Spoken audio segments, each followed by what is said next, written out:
Talia from Brrraaains A Head-Banging Life, gbhblofficial. It's my pleasure to be standing here with the Howling Tides. Gentlemen, you look very fresh and relaxed considering what's been going on today. How are you? Buzzed. Yeah, very buzzed. Absolutely buzzed. Have you been here since Wednesday? We've been here since Friday. Hayden and I got it yesterday, yeah. Oh, okay, so... I must admit, I regret caning it the first 2 days. You know what, we talked about this beforehand, and the whole thing is, don't get too hard and heavy on the first night, but we've not had this for 2 bloody years. This is Exactly, yeah. Gotta get it out of your system, don't you? Absolutely. This is our first Bloodstock as well. Oh, it's your very first? We've never even been as punters before. Oh my goodness me, what do you make of it then? How is it? How you found it? It's fucking great. Brilliant festival. Just wonderful, wonderful festival. I've never known so many friends. Just walk down and like 100 people say, you're at me here, do you need a hand? Everyone's so friendly. We had 2 people that we used to know, like we knew from like years ago, they were just in the crowd and they were like, do you want a hand with your gear? Brilliant. Amazing. Of course, Diego stage. What on earth was that like for you? When seeing it to begin with at first, you can tell me about your set in a minute, but we want to hear how you saw that stage first time ever here, and you're like, okay, it's right there in the middle of everything. Yeah. I mean, the first thought was, that's pretty cool stage. It's right next to the Jaeger bar. And then we thought, right, how does that work with the main stage? The sound. But I mean, everyone can hear us, so that's the main thing. Everyone seemed to be into it, and that's pretty much it, really. We were thinking, like, okay, how big's the stage? Because we like to move around a bit. Yeah. So we were sort of thinking, who's going to get injured first? Nearly happened a few times. It was very nearly me. I had that lip. I had just a little lip. The little thing that I was out on is like just a few centimeters lower, and I kept nearly tripping backwards and falling like right. It would have been a rock star moment, and it would have been a story. It would. It wasn't the first time he's fell into the drums either. I think it's a vibe. It was chaotic. Yeah. Low ceiling. I think that kind of really brought the vibe, the low ceiling and everyone cramming in. It started raining right in the middle as well. Of course. And then everyone just kind of bunched in even more. It was one of the most fascinating stages because even though at first you might look like you've only got 2 or 3 rows of people, everybody has to walk past that stage if they want to go to the main or the new blood or even towards the selfie. So they're walking past, they may not be stopping, but they'll be going and they'll be hearing you. So hopefully picked up a ton of new fans. That's the hope, yeah. How fast did it go by for you? I imagine it flew by. It was pretty quick, I'm not gonna lie. It was so chaotic that we barely had time to think about what was going on. We were just like, riffs, fine. And how was it then for you? It was just sweaty. And I didn't think it would get that sweaty with the... You would think open, Yeah, chaotic is the word. There was like a bit of a fucking edge to it, wasn't there? Yeah. That's how we like our shows to be. Yeah. So guys, the last 18 months then, we've got to take it down a notch, a little bit unhappier the last 18 months. How have you guys been coping throughout the COVID times? Same as everyone else. That's everyone's response. We haven't. Everyone's response to that question seems to be... I think that kind of explains it, really. I mean... Netflix. Netflix. Amazon Prime. It's going to run out. Disney Plus. Disney Plus too. Okay. You've been your way through them. Xbox. Always. Pretty much. What about the Howling Tides though? What positive stories during this period, just 18 months? Because we want to try and focus on, we know it's negative, we know so much crap's happened. But something positive for you guys overall that you can think of that's come out of this period? I mean, I think just the trucking on anyway. It's a bit of a test, isn't it? Yeah. Because I think a lot of bands have called it.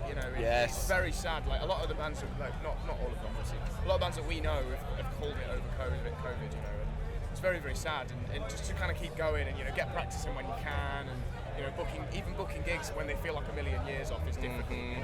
But we're here now, aren't we? That's the main thing. Brought us a bit of perspective, I think, didn't it? Like as it did with everyone. So we just took the time to rare hit of a reset button. We played a festival a few weeks back. We were the first on. And no one's going to tell me here. It's fine. We were the first on. We start sound checking, and people are running towards the stage. Like, 18 months. There's been no music in 18 months. What was it? That surprised you, like that? First band in 494 days, I believe. Yeah.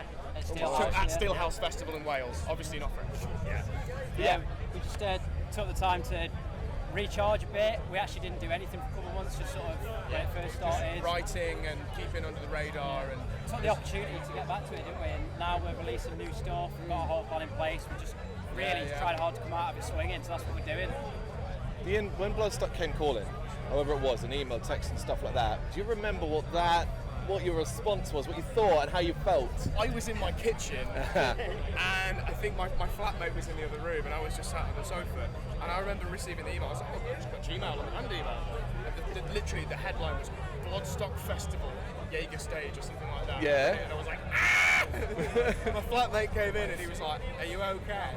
I was just walking around, I was just like, playing Bloodstock like that. You didn't even stop to think about the logistics. Yeah, no. I didn't even read the email. Yeah, it could have been, hey, here's something completely different. Hey, unfortunately, you can't play the Jaeger stage at Bloodstock. really random email just get sent. Yes, You didn't even apply. And fucking thank you. Literally, that was it. Being your first time here, you must also be aware that the whole purpose of Bloodstock, part of what they do is to build and try and pull bands up. Yeah, so you play the Jaeger, and you've obviously been around, you've seen the Sulphur, you've seen the New Blood, and obviously you've seen the bloody main stage. Yeah. How encouraging is it for you, particularly this weekend when we have seen so many bands who started smaller and are now playing bigger stages? How encouraging is that for you? Yeah, I mean, everyone, obviously with the Jaeger stage, the New Blood stage, a lot of our friends are playing actually. You know, like we've got Wolfjaw, and then one of my mates was playing on the New Blood, and a band that we used to know from years ago played yesterday morning on the Sophie stage as well. And yeah, just see people that we know from the scene, you know, who we know have been in the same position coming up as us, and they're playing these big stages, and we're making strides as well. It's very encouraging for the scene as a whole. The world is healing.